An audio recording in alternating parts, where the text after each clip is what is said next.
Hello, everyone. Eddie Gant coming to you from the Jet Lending Studios here in North Houston. It's Monday, July the 12th, I believe it is, 2021.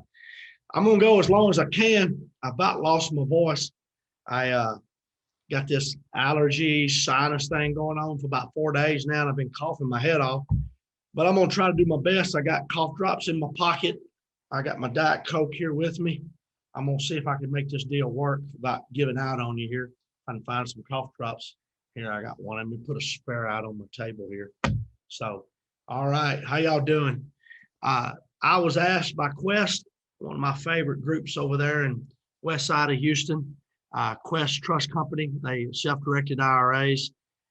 Talk to you a little bit today. I'm going to talk to you about how to keep those wheels from coming off from owning rental property, how to keep the wheels from falling off investing in rental property. I consider myself an expert on this subject because I've made just about every mistake you could possibly make in managing rental property. I don't manage for other people. We just manage our own. We've owned up to about 150 in our career. We don't quite own that many now. We sold some off in this crazy market. I don't know where we are. We're somewhere 110, probably somewhere in that range. But we still in it. And here's kind of a tidbit that kind of a funny statement, but it's true. Every landlord I've ever met, either was a buyer or a seller. Now, what do I mean by that? Well, that means they like it. They like the financial rewards of it. So they want to buy more. Or they don't manage them right for whatever reason, made bad buys, bad management, struggling at it a little bit, and they don't want the ones they have. So they're a seller. And I've felt that to be true with just about every landlord I've ever met. So I'm going to run down a little list here of how to keep it going long term. We're into it for about 22 years. The month to month process, I'm just going to tell you flat out, it's pain in the backside, pain in the butt, whatever noun you want to use to describe where the pain is at. But the long-term advantages, the long-term gain, mainly through appreciation. That's a whole different topic. We're not going to talk 30 minutes about appreciation here, but that's why you're in rental property investment to begin with and to end with. But we've done quite well in that area. We got houses we've owned for 20 years now, free and clear. They're worth a whole lot more than they were in 20 years ago. But I'm going to start. A lot of times, speakers talk and they build up to the big one. I'm going to do it opposite today. I'm just going to tell you the biggest impact thing you can do, and then we'll have all these other supportive ideas that come in behind it. Here's the number one thing about managing rental property. If you have a property manager, which I'm going to highly advise that you do have a property manager for lots of reasons, but manage the manager. So many times I see investors, they build a portfolio and then turn it over to a manager and they don't pay attention to what's going on. I'm just going to tell you flat out that if you do that, there is a good chance that you're going to be very dissatisfied with the monetary results of your investment because you're not watching it. And I don't care if you got the best property manager in the world. Have the best one. They're not even the best. They're not going to take care of your dollars like you take care of your dollars. So here's what I mean by manage the manager. And we do this every month here.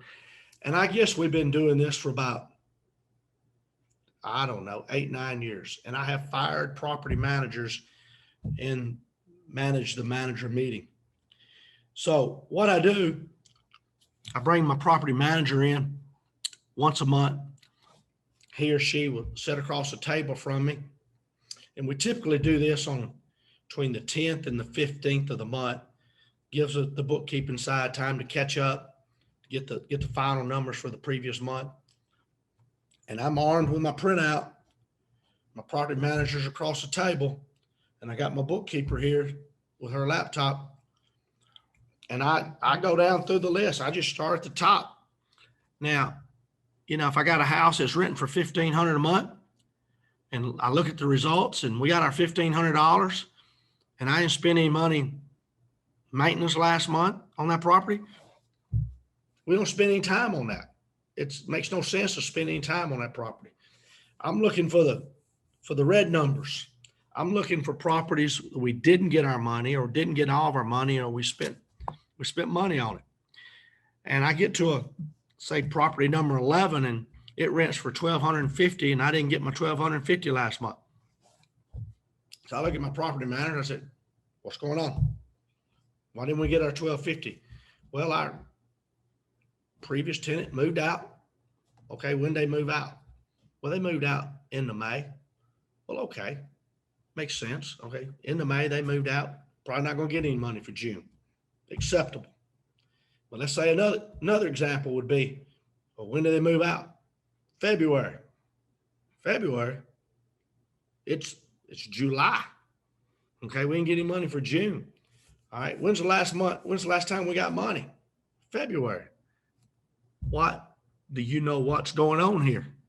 So you have to dive in and you find all these deficiencies and you fix them. But it's bigger than that. Because if you do this meeting every month, I assure you my property manager does not want to come into this meeting with me and have all these deficiencies in the report. It's that mental anguish. It's that mental pressure, to do this job right, because Eddie's going to check it next month.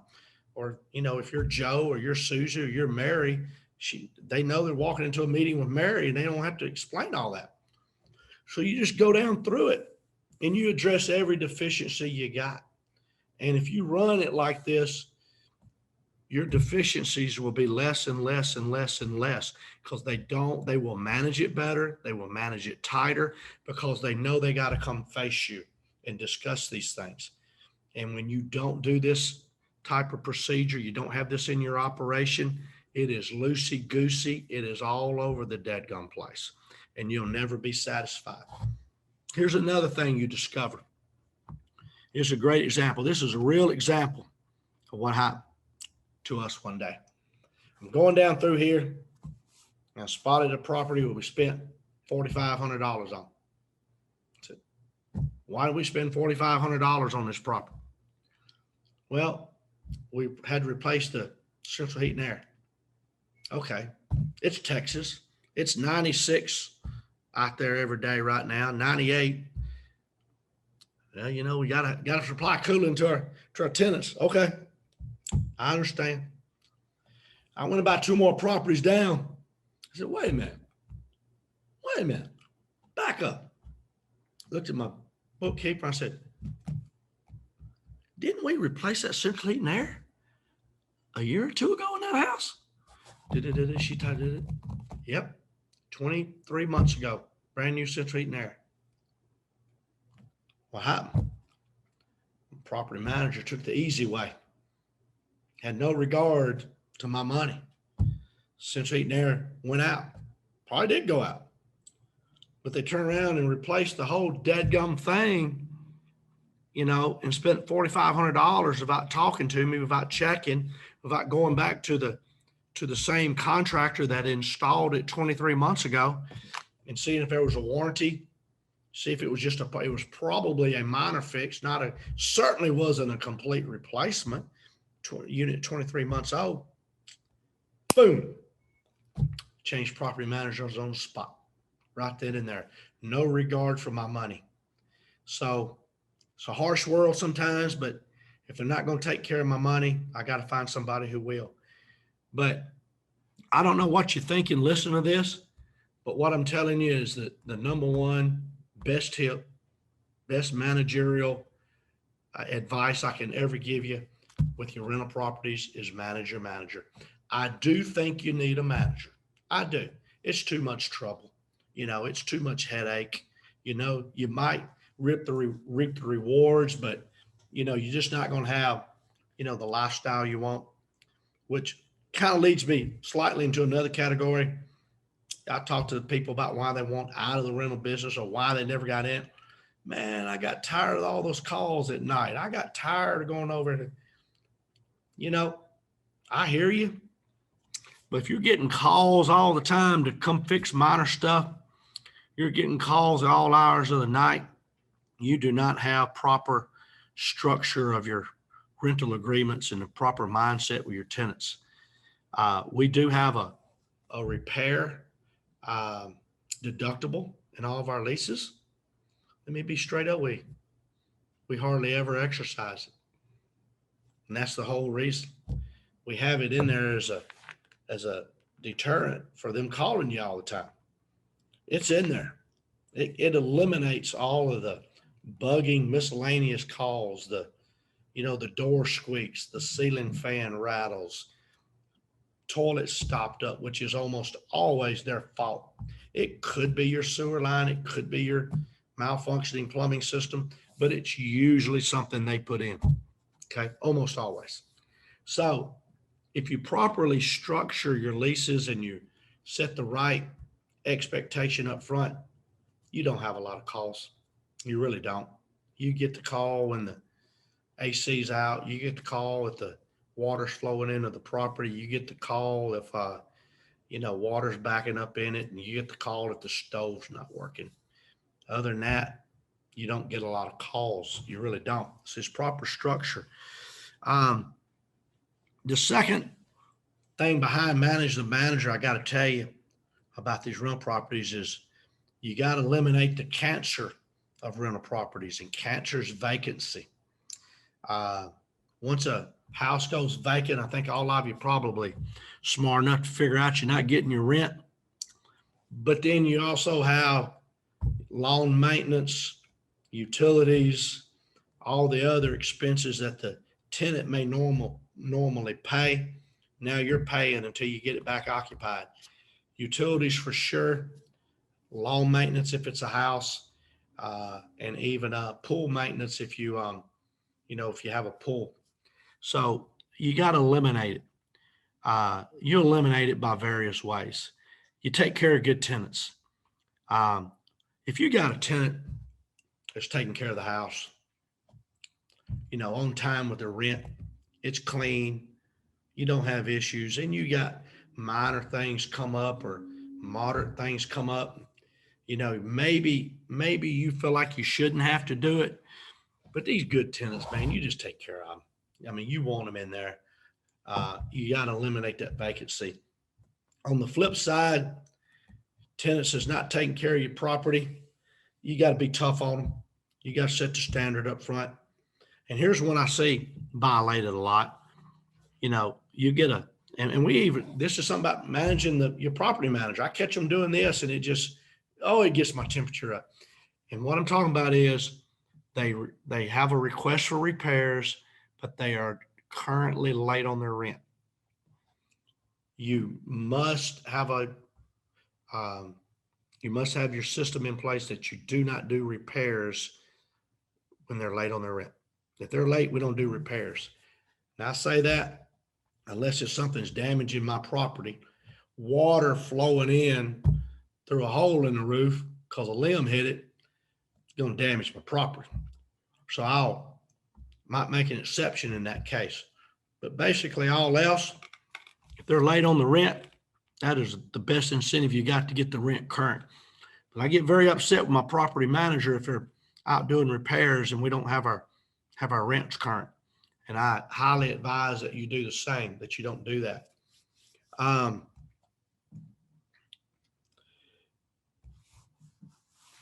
Here's a few things in addition to, it's not necessarily managing the manager, but it's good ideas.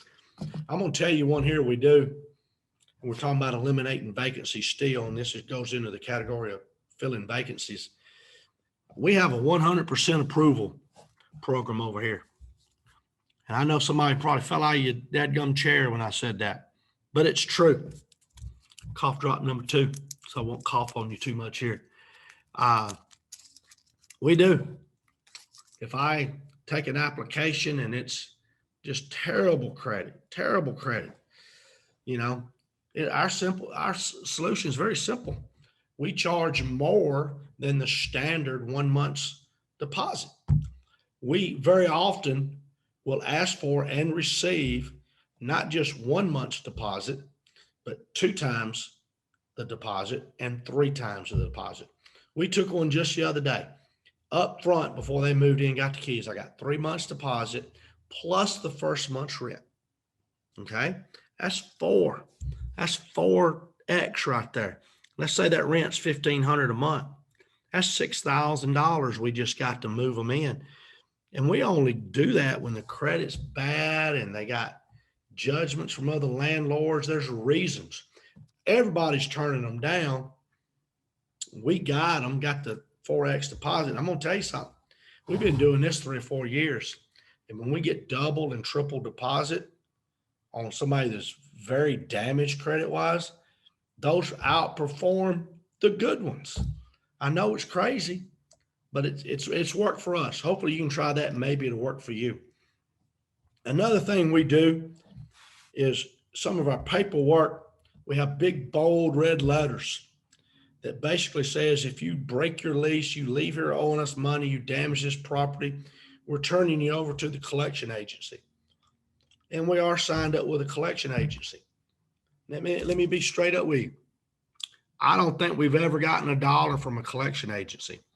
But when we put that program in place to have a collection agency and notify our tenants when they're moving in that we have a collection agency and that we're going to do these things if they leave owing us money, our defaults and defaults went down, evictions went down, monies owed went down. It just improved the whole thing. So it does work. Here's a good one for you. Make sure you get your tenant's employment address. Make sure you get it. And then what you want to do is let them know that if you have to file eviction and 3-day notice to vacate, that you're also going to serve them at their place of employment. Y'all, that is so effective. They don't mind sometimes you sending the notice to the front door. Nobody gonna see it but them. That don't embarrass them. But you send it down to their office, down to the warehouse they work, and their boss sees it, and the receptionist at the company sees it. That bothers them. They don't like that, you know. So that's a good tip for you. Here's another one. When they give you their phone number, or first of all, every time you see them, ask for an updated phone number, because these folks, they don't pay the cricket bill. You know, they go from one number to the next, and you'll be trying to call them and can't get them. Finally, get them to open the door over there, and you ask them for the updated phone number, and they give it to you. Here's a tip for you: pick up the phone, call it right then, see if it rings, because they'll lie to you. They'll give you, you know, they don't want you to have their phone number, and if you don't hear the phone ringing, it's maybe you gave me the wrong number, and then you'll get the right number. Make it easy for your tenants to pay you. People ask us, how do we collect our rents? Man, we do it every way you can possibly think. They can mail it to us. They can drop it in the drop box. We still today give them deposit slips to Wells Fargo. The online payment systems, PayPal, bank drafts. We do it just about every way you possibly can. The point is, make it easy for them to pay you. The next one sounds a little bit old school, but we do it. We send invoices. Today, we still see them. I fully believe a person will pay you quicker and more often if they're seeing that bill come at them. You know, it's the 25th, 26th, 27th, 28th of the month. Rent's due on the 1st. They get that invoice, they're more likely to pay you. Hopefully some of this has helped. I think the big ticket item here is, by all means, you eliminate vacancy and you manage your manager. I do think you need to have a professional property manager. There's lots of good ones. There's lots of bad ones. Find yourself a good one. But regardless, whether you have just a couple of properties or you got a couple hundred properties, have this meeting with your property manager every month. In today's technology, is absolutely nothing wrong with Zoom, Teams, and do it that way.